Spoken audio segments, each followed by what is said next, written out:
प्रवचन जैन आगम साहित्य। आगमों का महत्व एवं प्रामाणिकता। प्रत्येक धर्म परंपरा में धर्म ग्रंथ या शास्त्र का महत्वपूर्ण स्थान होता है, क्योंकि उस धर्म के दार्शनिक सिद्धांत और आचार व्यवस्था दोनों के लिए शास्त्र ही एकमात्र प्रमाण होता है। हिंदू धर्म में वेद का, बौद्ध धर्म में त्रिपिटक का, पारसी धर्म में अवेस्ता का, ईसाई धर्म में बाइबल का और इस्लाम धर्म में कुरान का जो स्थान है, वही स्थान जैन धर्म में आगम साहित्य का है। आगम साहित्य को न तो वेद के समान अपौरुषेय माना गया, न बाइबल या कुरान के समान किसी पैगंबर के माध्यम से दिया गया ईश्वर का संदेश है, अपितु उन तीर्थंकरों की कल्याणकारी वाणी का संकलन है, जिन्होंने अपनी तपस्या और साधना के द्वारा केवल ज्ञान का प्रकाश प्राप्त किया था। जैनों के लिए आगम जीणवाणी है, आप्तवचन है, उनके धर्म दर्शन व साधना का आधार है। केवल ज्ञान के पश्चात तीर्थंकर अर्थ रूप में देशना देते हैं और गंधर्व उसे सूत्र रूप में गूंथते हैं। गंधर्वों के द्वारा रचित आगमों को अंग प्रविष्ट या द्वादशांगी कहते हैं। जीनवाणी का ही आश्रय लेकर विभिन्न स्थविरों और पूर्वधर आचार्यों के द्वारा रचित आगमों का अंग बाह्य या अनंग प्रविष्ट कहते हैं। इस प्रकार जैन आगम पौरुष है, पुरुषकृत अर्थात किसी व्यक्ति के द्वारा रचित है और काल विशेष में निर्मित है।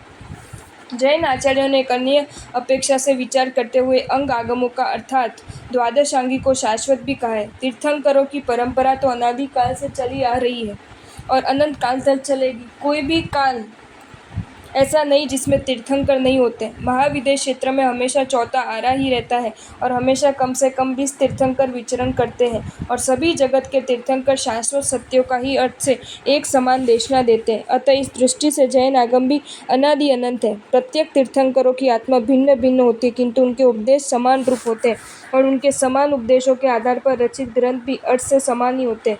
तीर्थंकरों के उपदेश में चाहे शब्द रूप में अर्थात वाक्य रचना की दृष्टि से भिन्नता हो सकती है, किंतु अर्थ रूप से भिन्नता नहीं होती है। अतः अर्थ या कथन की दृष्टि से यह एक रूपता की जैन आगमों को प्रवाह की अपेक्षा से अनादि अनंत सिद्ध करती है। हर जीव की भूमिका के अनुरूप उनके आत्म कल्याण हेतु श्रेष्ठतम उपायों का निरूपण आगमों में किया गया है। एक तरफ उत्सर्ग मार्ग बताया गया है, दूसरी तरफ व्यावहारिक वास्तविकता का स्वीकार करते हुए अपवाद मार्ग बताया गया है। आगमों में जीव को आत्म कल्याण के मार्ग पर आगे बढ़ने के लिए बहुत गहरी प्रेरणा दी गई है। साधना पथ पर विचलित हो रही जीव को पुनः स्थिर करने के श्रेष्ठतम उपाय भी आगमों में बताए गए। आगमों में जगत के सत्यों को मनुष्य की प्रज्ञा शक्ति की मर्यादा अनुसार नए निक्षेप आदि अनेक प्रकार से बड़ी खूबी से सर्वग्राही रूप से बताया गया है। आगम की परिभाषा। आगम शब्द आ उपसर्ग एवं गम धातु से निष्पन्न हुआ है। आ उपसर्ग का अर्थ पूर्ण है और गम का अर्थ गति या प्राप्ति है। इस संदर्भ में आचार्यों ने आगम की जो परिभाषाएं दी है, उनमें से कुछ इस प्रकार है। जिससे वस्तु तत्व पदार्थ रहस्य का परिपूर्ण ज्ञान हो वह आगम है। जो तत्व आचार परंपरा से वासित होकर आता है वह आगम है। जिससे पदार्थों का यथार्थ ज्ञान हो वह आगम है। आप्त वचन से उत्पन्न अर्थ पदार्थ ज्ञान आगम कहा जाता है। उपचार से आप्त वचन भी आगम माना जाता है। आप का कथन आगम है। जिससे सही शिक्षा प्राप्त होती है, विशेष ज्ञान उपलब्ध होता है, वह शास्त्र आगम कहलाता है। जैन दृष्टि से आप्त कौन है? प्रस्तुत प्रश्न के उत्तर में कहा गया है कि जिन्होंने मोहादि 4 घाती कर्मों को क्षय कर सर्वज्ञ वितराग तीर्थंकर अवस्था को प्राप्त कर लिया है, वे आप्त पुरुष है और उनके उपदेश एवं वाणी ही जैन आगम है। क्योंकि वक्ता के साक्षात दर्शन एवं वितरागता के कारण दोष की संभावना नहीं होती और वह न पूर्वापार विरोध होता है। आचार्य भद्रभाव स्वामी आवश्यक निवृत्ति में कहते हैं, तप नियम ज्ञान रूप वृक्ष के ऊपर आरूढ़ होकर अनंत ज्ञानी तीर्थंकर भगवान भव्यात्माओं के विबोध के लिए ज्ञान कुसुमों की वृष्टि करते हैं। गंधर्व अपने बुद्धिपट में उन सकल कुसुमों को ग्रहण कर प्रवचन माला में गूंथते हैं। आगम की भाषा। वर्तमान काल में आगम साहित्य की भाषा अर्धमागधी है। भगवान महावीर स्वामी अर्धमागधी भाषा में देशना देते थे, क्योंकि ये जन समूह की आम भाषा थी। अर्धमागधी ये प्राकृत भाषा का ही एक रूप है। मगध के आधे भाग में बोली जाने के कारण ये भाषा अर्धमागधी कहलाती है। इसमें मागधी के साथ अन्य 18 देशों की भाषाओं के लक्षण मिश्रित हैं, इसलिए भी इसे अर्धमागधी कहते हैं। आगम वाचना। विषयवाचक भाष्य में आगम के अनेक एकार्थक शब्द उपलब्ध होते हैं। सूत्र, ग्रंथ, सिद्धांत, प्रवचन, आगम आज्ञा, उपदेश, आप्तवचन, जीवनी आदि जब तक लेखन परंपरा का विकास नहीं हुआ था, तब तक ज्ञान का एक मुख्य आधार था श्रवण। शिष्य अपने गुरु के मुख से सुनकर ज्ञान ग्रहण करते थे। इस प्रकार श्रुत परंपरा पर आधारित इस ज्ञान का एक नाम था श्रुत। श्रुत का अर्थ है सुना हुआ। जो गुरु मुख से सुना गया हो वह श्रुत है। भगवान महावीर स्वामी के उपदेशों को उनके शिष्यों ने और उनसे उनके शिष्यों ने श्रवण किया। श्रुत की ये परंपरा बहुत लंबे समय तक चलती रही। जो संपूर्ण श्रुत को धारण कर लेते थे वे श्रुत केवली कहलाते थे। भगवान महावीर की परंपरा में अंतिम श्रुत केवली थे आचार्य भद्रभाव स्वामी। आचार्य भद्रभाव स्वामी के पश्चात श्रुत की धारा क्षीण होने लगी। जब आचार्य ने देखा कि काल के प्रभाव से स्मृति का ह्रास हो रहा है और स्मृति का ह्रास होने से श्रुत का ह्रास हो रहा है, तब जैन आचार्यों ने एकत्रित होकर जैन श्रुत को व्यवस्थित किया। इस प्रकार श्रुत को व्यवस्थित करने के लिए 5 आगम वाचनाएं हुई। प्रथम वाचना भगवान महावीर स्वामी के निर्वाण से करीब 160 वर्ष बाद पाटलिपुत्र में हुई। उस समय श्रमण संघ का प्रमुख विहार क्षेत्र मगध था, जिसे हम आज बिहार प्रदेश के नाम से जानते हैं। मगध राज्य में 12 वर्षों तक लगातार दुष्काल पड़ा, जिसमें अनेक श्रुतधर मुनि दिवंगत काल धर्म हो गए। स्वाध्याय आदि न हो सकने के कारण अनेक की स्मृति क्षीण हो गई। अनेक मुनि विहार करके अन्यत्र चले गए। फलत श्रुत की धारा छिन्न भिन्न होने लगी। अकाल की समाप्ति पर वे मुनिगण वापस लौटे तो उन्होंने ये पाया कि उनका आगम ज्ञान अशंत, विस्मृत एवं विश्रंखलित हो गया है और कई कई पाठ भेद हो गया है। अतः उस युग के प्रमुख आचार्य पाटलिपुत्री में एकत्रित हुए और आचार्य स्थूलीभद्र के नेतृत्व में ये वाचना संपन्न हुई। उनके निर्देशन में श्रुतधर श्रमणों ने मिलकर 11 अंगों का संकलन किया तथा उसे व्यवस्थित किया, क्योंकि 12वां अंग दृष्टिवाद और पूर्व साहित्य के कोई विशिष्ट ज्ञाता वहाँ उपस्थित नहीं थे। 12वां अंग दृष्टिवाद के ज्ञाता के एकमात्र आचार्य भद्रभाऊ स्वामी बचे थे। वे नेपाल में महाप्राण ध्यान की साधना में संलग्न थे। अंततः संघ ने आचार्य स्थूलीभद्री जी को अनेक साधुओं के साथ दृष्टिवाद की वाचना लेने के लिए आचार्य भद्रभाऊ स्वामी के पास भेजा।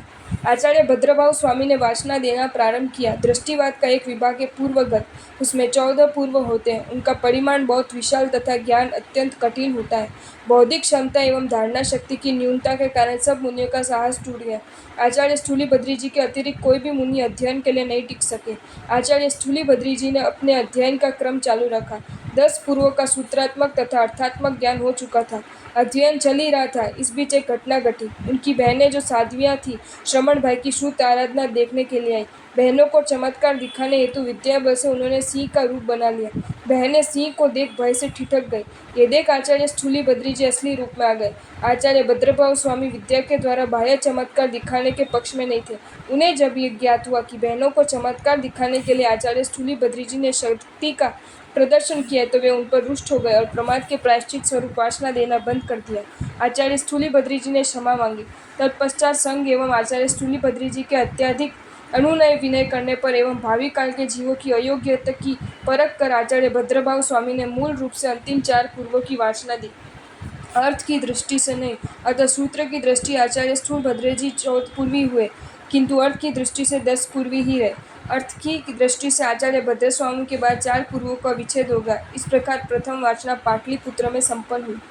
द्वितीय वाचना आगमों की द्वितीय वाचना भगवान महावीर स्वामी के निर्वाण के लगभग 300 वर्ष पश्चात उड़ीसा के कुमारी पर्वत पर सम्राट खारवेल के काल में हुई थी। इस वाचना के संदर्भ में विशेष जानकारी प्राप्त नहीं होती है, मात्र यही ज्ञात होता है कि इसमें श्रुत संरक्षण का प्रयत्न हुआ था। उस युग में आगमों के अध्ययन अध्यापन की परंपरा गुरु शिष्य के माध्यम से मौखिक रूप में चलती थी। तृतीय वाचना आगम संकलन का तीसरा प्रयत्न वीर निर्वाण के 827 और 840 के बीच हुआ। प्रथम आगम वाचना में जो 11 अंग संकलित किए गए वे गुरु शिष्य क्रम से शताब्दियों तक चलते रहे। कहा जाता है फिर 12 वर्षों का भयानक दुर्भिक्ष पड़ा, जिसके कारण अनेक श्रमण काल धर्म हो गए। दुर्भिक्ष का समय बीता। जो श्रमण बच पाए थे उन्हें श्रुत के संरक्षण की चिंता हुई।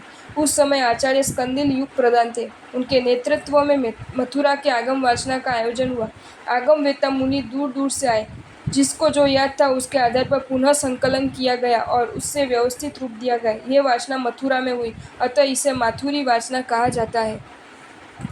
चतुर्थ वाचना तृतीय वाचना के समकालीन समय की ही है।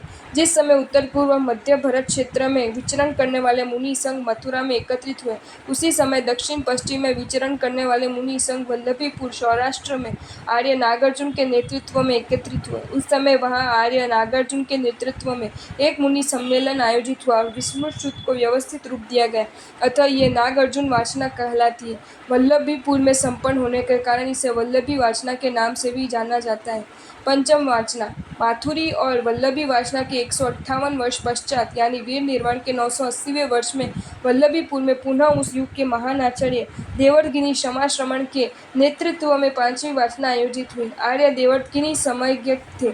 उन्होंने देखा, अनुभव किया कि अब समय बदल रहा है, स्मरण शक्ति दिन प्रतिदिन क्षीण होती जा रही है। समय रहते यदि शुद्ध की सुरक्षा का उपाय नहीं खोजा गया तो उसे बचा पाना कठिन होगा। आगम साहित्य को स्थापित्य देने की दृष्टि से उनके निर्देशन में आगम लेखन का कार्य प्रारंभ हुआ।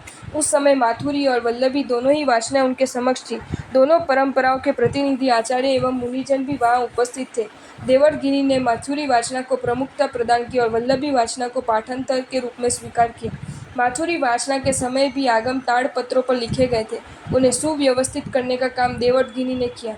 जैसे कि कहा है, बल्लीपुरमी नयरे देवड़ीय महेण समण संघेण पुत्थई आगमु लीहियो नवसय असी सयाओ वीराओ।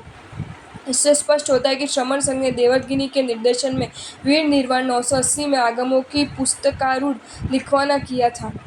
आज जैन शासन में जो आगम निधि सुरक्षित है उसका श्रेय देवदगिनी क्षमाश्रमण के प्रयत्नों को ही जाता है। इस प्रकार देवदगिनी क्षमाश्रमण सर्वप्रथम आगमों को पुस्तकारूढ़ किया और संघ के समक्ष उसका वाचन किया। आपको ये वीडियो अच्छा लगा हो तो इसे लाइक करें और शेयर करें और ऐसे ही नए नए वीडियोज़ देखने के लिए सब्सक्राइब करें हमारी channel Jain facts and stories को।